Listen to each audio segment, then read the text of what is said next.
Hello students, we are continuing to our lecture series on the topic memory and programmable logic. So in this topic, now today's topic are sequential programmable device. Basically, digital systems are designed with flip-flop and gates. Since the combinational PLDs consist of only gates, it is necessary to include external flip-flop when they are used in the design. So, sequential programmable device include both gates and flip-flops. In this way, the device can be programmed to perform a variety of sequential programmable sequential circuit functions, and there are several types of sequential programmable devices available commercially. So each device has vendor specific variants with each type, and the internal logic of these devices is too complex to be shown. So we will describe three major types without going into their detailed construction. So there are three types of sequential programmable device. First, sequential or programmable logic device. Second, complex programmable logic device, and third one is field programmable logic device. This is the diagram of sequential programmable logic device, where input is applied to the AND or array, and its output, some part of its output is applied to flip flop, and then it goes to the in again to the feedback form. So FPLS, the first programmable logic device developed to support sequential circuit implementation, is the field programmable logic sequencer, and a typical FPLs is organized a PLA with several outputs driving flip-flops, and the flip-flops are flexible in that they can be programmed to operate as either JK or D type. The FPLS did not succeed commercially because it has too many programmable connection.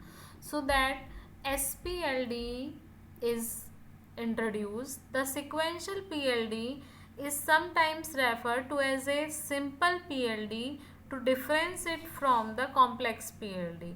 The SPLD includes flip-flop in addition to the AND or array within the integrated circuit chip. The result is a sequential circuit as shown in previous figure. Here it is.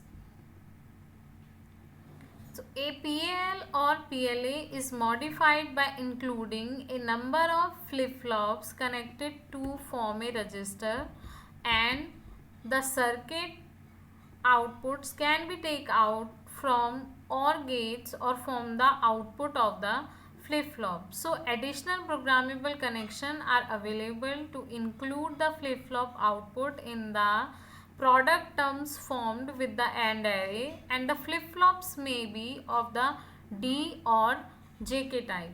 So the configuration mostly used in the SPLD is the combinational PAL together with D flip-flop, and a PAL that includes flip-flop is referred to a registered PAL.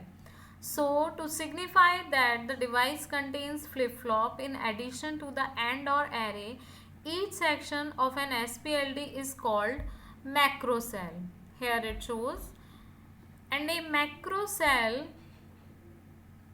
is a circuit that contains a sum of product combinational logic function and an optional flip-flop.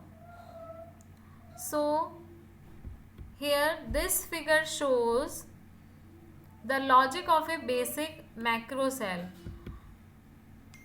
The AND or array is the sum as in the combinational PAL, and the output is driven by an age triggered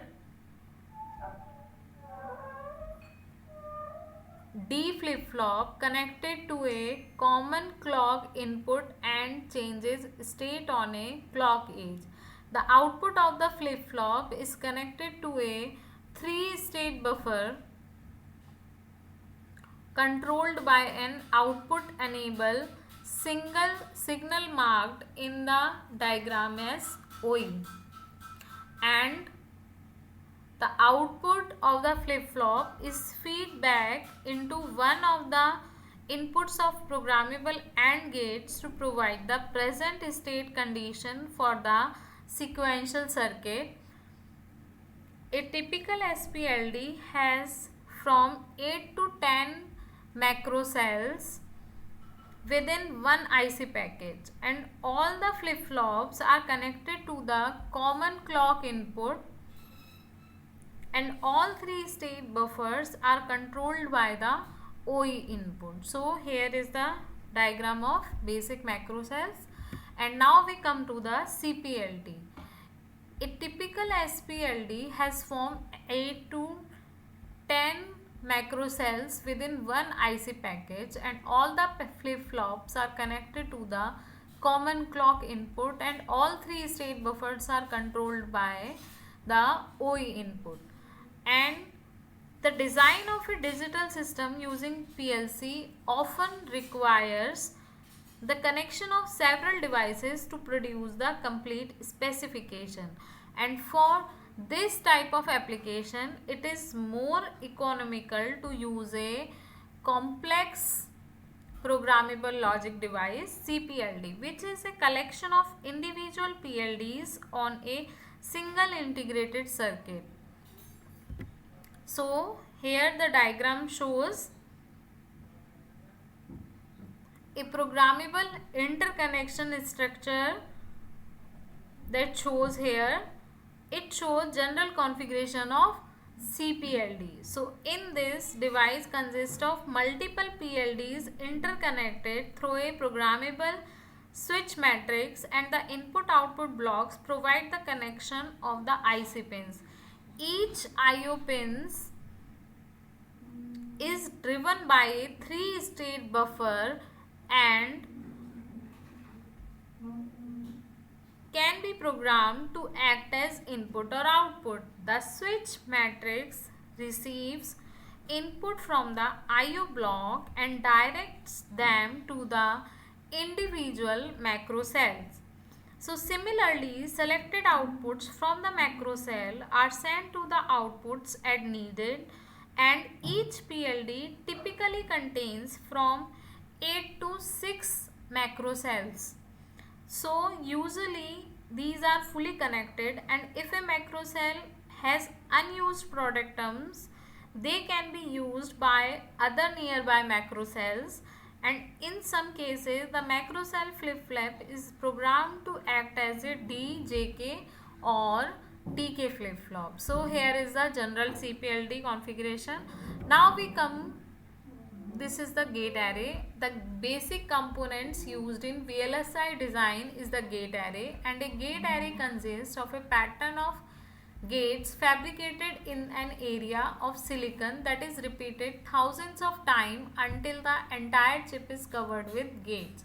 So array of 1000 or 200,000 gates are fabricated within a single IC chip depending on the technology used.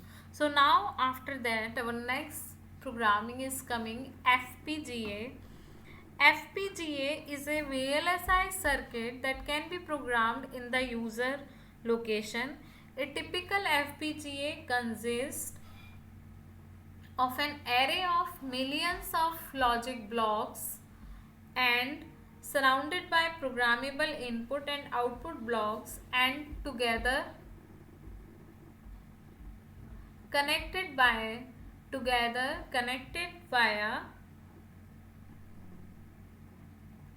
programmable interconnections. A typical FPGA logic block consists of lookup tables, multiplexers, gates and flip-flops. A lookup table is a truth table stored in an SRAM and provides the combinational circuit function for a logic block. The combinational logic section along with a number of programmable multiplexer is used to configure the input equation for the flip-flop and the output of the logic block. So the program can be downloaded either from a host computer or from an onward PROM. So the program remains in SRAM until the FPGA is reprogrammed or the power is turned off. The device must be reprogrammed every time power is turned on. The ability to reprogram the FPGA can serve a variety of applications by using different logic implementation in the program. So this is the design of FPGA. Here is the differential of RAM and ROM in FPGA. So the advantage of using RAM instead of ROM to store the truth table is that the table can be programmed by writing into memory, and the disadvantage is that the memory is volatile and presents the need for the lookup table content to be reloaded in the event that power is disturbed. So now we are complete to our memory topic. Thank you.